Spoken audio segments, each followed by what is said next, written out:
তরুণী, যুদ্ধে তো যাবি বাবা, আয় আমি তোকে সাজিয়ে দিই। সাজাচ্ছে কি করে? সর্বাঙ্গে চন্দন দিয়ে রাম নাম লিখে দিয়েছি।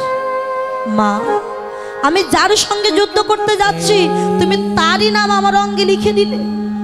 বাবা, এটা হলো মহামন্ত্র। এই মন্ত্র যতক্ষণ তোর অঙ্গে থাকবে ওই রামচন্দ্রের বাণ তোকে স্পর্শ করতে পারবে না। বাবা, মা সাজিয়ে তো দিলে অনুমতি দেবে না, আশীর্বাদ দেবে না। কি আশীর্বাদ দিল জানে? কোন পিতামাতা তার সন্তানকে এমন আশীর্বাদ দেবে না।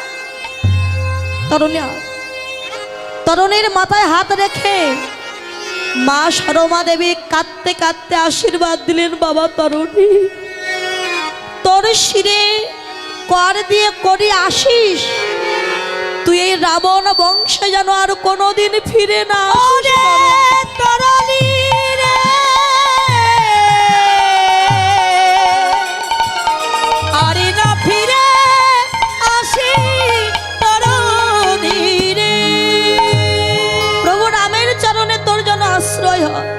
বাবা। তুই তো চলে যাচ্ছিস প্রভু রামের চরণে, আর যদি ফিরে না আসিস, যাওয়ার আগে একবার শেষবারের মতো তুই আমায় মামা বলে ডাক রে বাবা।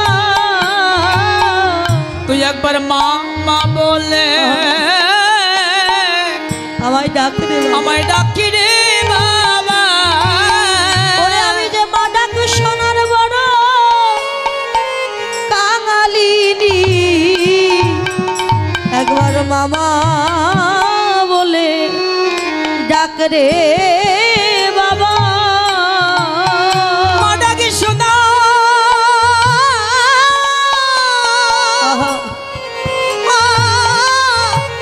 বড় কাঙালিনী রে, একবার আমায় একবার মা মা বলে আমায় ডাকি না বাবা।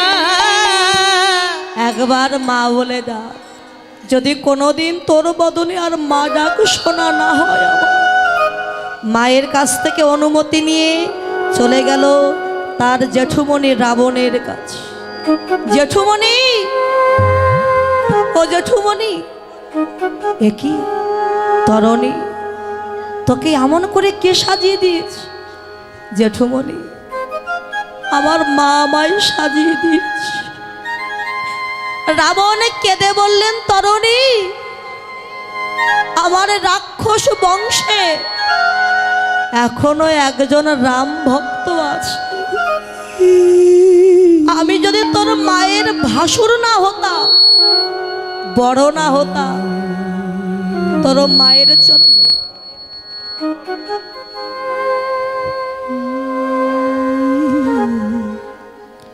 তোর মায়ের চরণে একটা প্রণাম করে আমার এই পাপিষ্ঠ জনম থেকে আমি ধন্য করে নিতাম। তরুণী, তরুণী,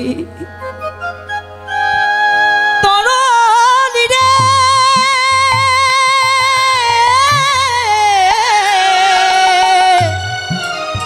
ওরে তরণী রে। জেঠুমণি, আমি যুদ্ধে যাওয়ার জন্য এসেছি, তুমি আমায় যুদ্ধে যাওয়ার অনুমতি দেবে না। রাবণ কেঁদে বলল, তরুণী যা বাবা,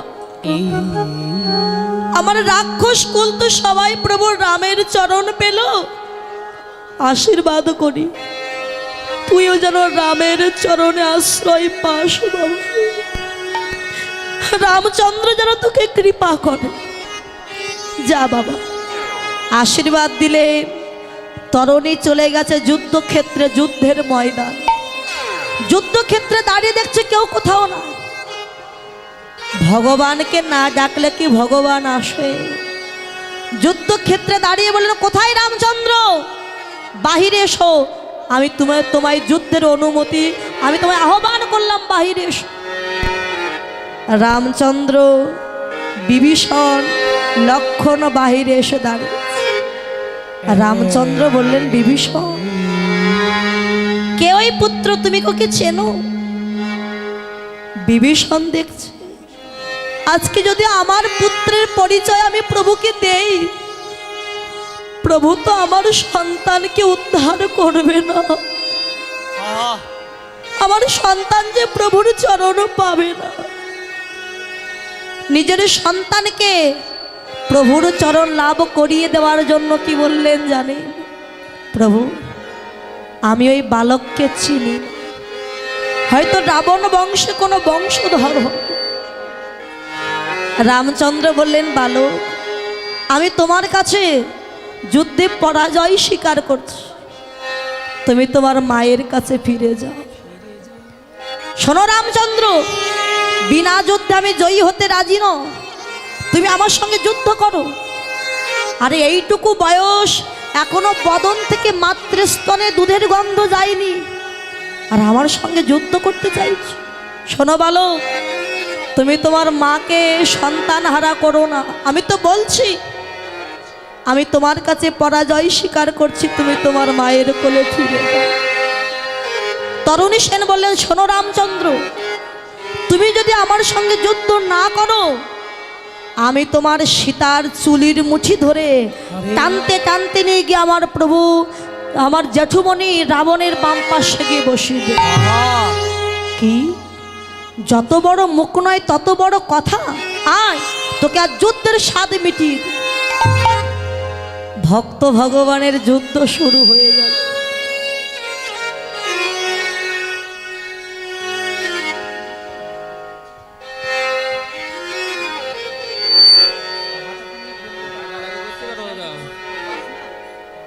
যখন ভক্ত ভগবানের যুদ্ধ শুরু হয়ে গেছে, তরুণী সেন যখন প্রথম বাণ নিক্ষেপ করেছে, সেই বাণ ফুলের মালা হয়ে আমার প্রভুর চরণে গিয়ে পড়ে। আর রামচন্দ্র যখন প্রথম বাণ নিক্ষেপ করেছে, সেই বাণ ফুলের মালা হয়ে মালা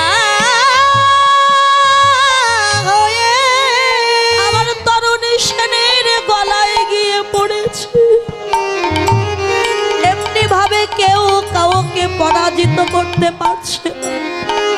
বিভীষণ দেখছে, আমার সন্তানের মৃত্যুবাণ যদি প্রভুর হাতে তুলে না দেই, প্রভু তো আমার সন্তানকে উদ্ধার করতে পারবে না।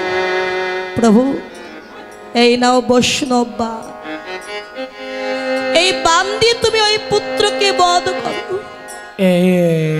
যেই না বৈষ্ণব বাণ তুলে দিয়েছে, বৈষ্ণব বাণ যখন নিয়েছেন প্রভু রামচন্দ্র হাতে, বাণটা দেখে তরুণী সেন তীর ধনুক মাটিতে ফেলে দিয়েছে।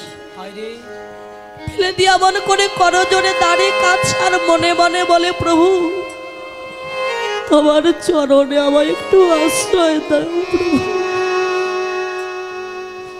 যেই না বৈষ্ণব বাণ নিক্ষেপ করেছে, ওই বাণটা গিয়ে তরুণী সেনের মস্তকটা কেটে দেহটা মৃত্তিকার উপরে, মস্তকটা শূন্যের উপরে জয় রাম জয় রাম বলে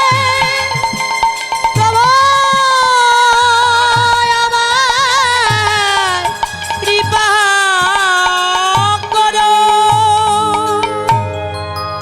যখন দেহটা মৃত্তিকার উপরে পড়েছে, কোনো পিতার সম্মুখে যদি সন্তানের মৃত্যু হয়, কোনো পিতা মাতা স্থির থাকতে পারে না। ছুটে গিয়ে ছুটে গিয়ে তরুণী সেনের মৃত দেহটা বুকে জড়িয়ে ধরেছে। তরুণী, তুই আমায় ক্ষমা করে দিবি, আজ পিতা হয়ে তোর মৃত্যুবাণ আমি প্রভুর হাতে তুলে দিব।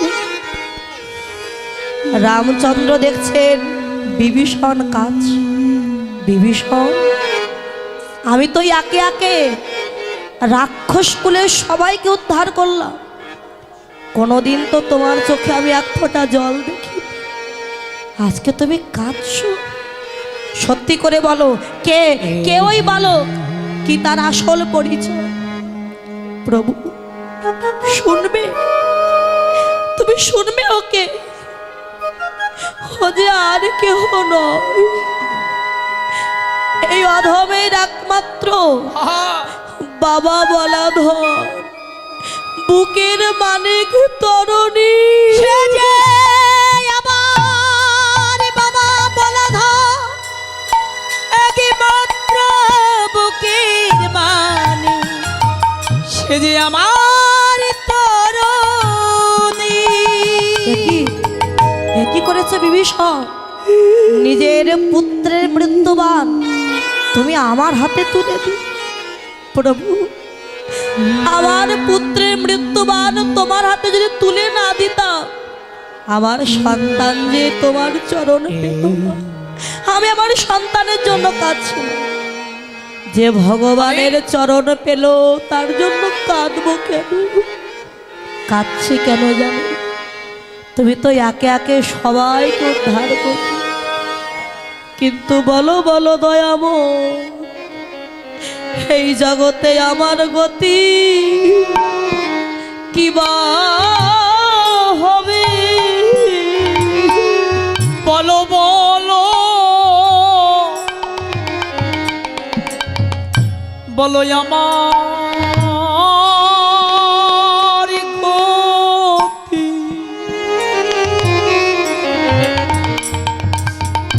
আমার গতি কি বা হবে? বলো আমার গতি, গতি কি বা হবে? আমি যেমন এলাম আরে তেমনই গেলাম। বলো বলো আমার গতি কি বা হবে? আমি যেমন এলাম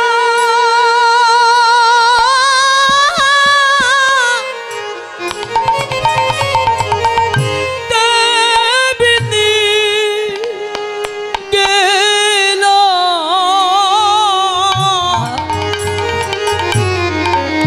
বলো আমার গতি কি বা হবে? আমি যেমন এলাম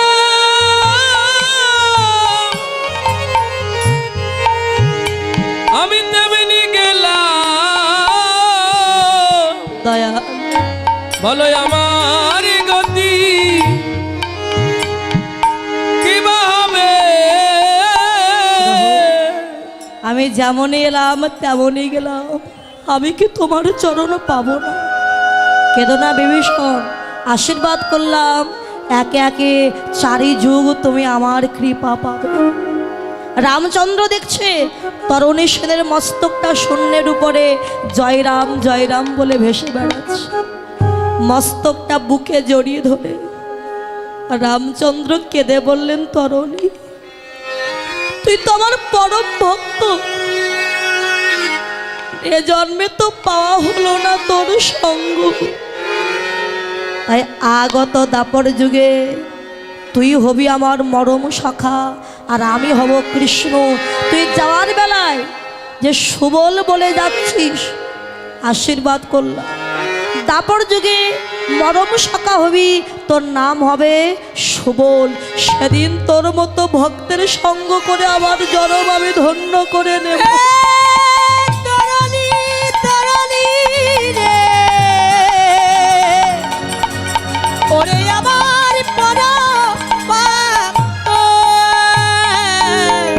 আজকে সেই সুবল বলছে, কানা মনের কথা যদি নাই বা বলবি, মরম সখাময় কেন বানাবি? একবার মনের কথা খুলে। সুবল কথা শ্রবণ করে গোবিন্দ তো অচেতন হয়ে আছে, সে তো কিছু বলছে, কথা বলবি না ভাই? ঠিক আছে, এই প্রাণ আমি রাখবো। এই বলে প্রাণ বিসর্জন দিতে যাচ্ছে রাধাকুণ্ডের তীরে। আর ভগবান দেখলো আমার ভক্তকে রক্ষা করতেই হবে। গোবিন্দ চৈতন্য পেয়ে সুবলকে ডাকছে, ওরে শোনো রে বলো ভাইয়া নিবেদন করি, সোনারে সুমালা ভাইয়া নিবেদন করি। সোনারে সুমালা ভাইয়া